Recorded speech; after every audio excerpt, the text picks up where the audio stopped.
Chicken leg piece भजिया। महाबलीपुर नामक गांव में लालू भाई नामक एक व्यक्ति रहता था। वो बहुत ही पढ़ा लिखा था और इस शहर में नौकरी करता था। लेकिन आजकल की कोरोना महामारी के कारण बहुत सारे लोग अपनी नौकरियों को खोकर अपने गांव वापस चले जाते हैं। इसी तरह से लालू भाई की नौकरी भी चली जाती है। वो भी गांव अपने घर चला जाता है। एक दिन लालू के पिताजी इस तरह कहते हैं, देखो लालू बेटा, मैं बहुत बूढ़ा हो गया हूँ और तुम तो अपनी नौकरी खोकर यहाँ 6 महीने से खाली बैठे हो।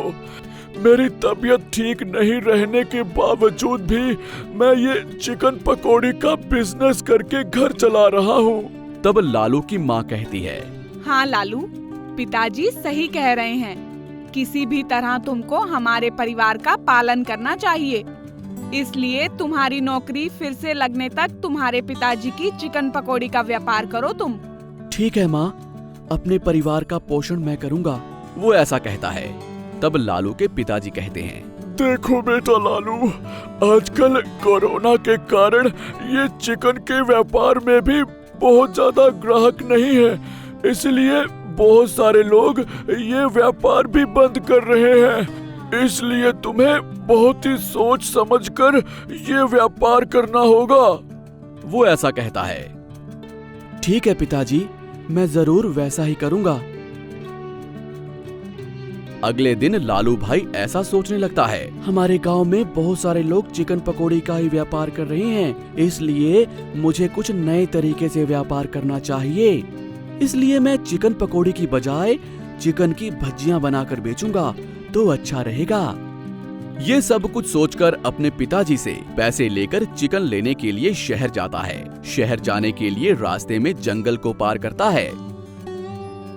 तभी वहाँ एक बकरी होती है जो पेड़ों में फंसी होती है और मदद के लिए पुकार रही होती है।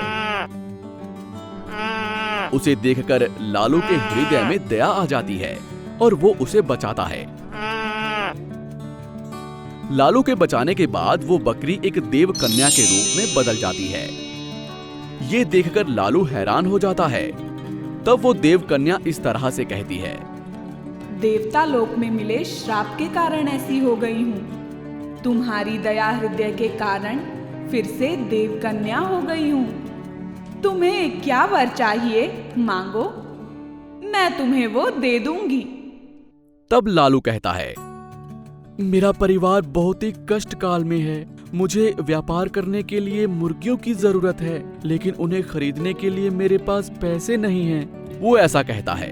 तब देव कन्या कहती है, तो ठीक है, ये लो, ये बीज लेकर तुम्हारे पास जितनी भी मुर्गियां हैं उनको खिलाओ, जिससे इनके द्वारा दिए गए अंडों से निकली हुई मुर्गियों के 4 पैर होते हैं और बहुत बलशाली होते हैं। ये कहकर वो गायब हो जाती है। तब लालू देव कन्या के कहे अनुसार ही मुर्गियों को वो बीज खिलाता है।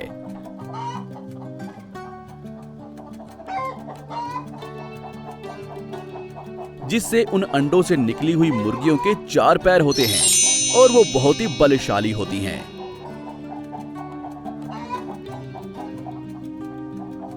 इतना ही नहीं, इन्हें देखकर सारे लोग आश्चर्यचकित हो जाते हैं। तब से लालू भाई के मुर्गियों को 4 पैर होने के कारण उनसे चिकन पीस भजिया बनाकर व्यापार शुरू करता है। तब लालू भाई कहता है, आइए आइए आइए, नई वैरायटी का चिकन लेग पीस भज्जी खाइए, ये बहुत ही स्वादिष्ट है। अब तक शायद आप लोगों ने चिकन बिरयानी खाया होगा और चिकन टिक्का फ्राई खाया होगा, लेकिन ये वैरायटी नहीं खाई होगी। ये वैरायटी है चिकन भजिया। आइए आइए आइए, इसीलिए आप सबके लिए गर्मा गर्म चिकन लेग पीस भजिए बिल्कुल तैयार हैं। आइए आइए भाई आइए। इतने में एक व्यक्ति वहाँ आकर कहता है, क्यों लालू भाई, ये मुर्गी तो कोई अलग ही वैरायटी की है, 4 पैरों वाली। इस वैरायटी वाली मुर्गियाँ कहाँ से लाए? तब लालू कहता है, कोई माया नहीं है और ना ही कोई मंत्र है। आप सबका मनपसंद लेग पीस भज्जी बनाने के लिए बहुत सारे लेग पीसों की जरूरत पड़ती है, इसीलिए एक अनोखी प्रजाति वाली मुर्गी है ये। इसका भाव भी बहुत ज्यादा है, केवल अपने गांव वाले लोगों के लिए ही बहुत कम भाव में दे रहा हूँ।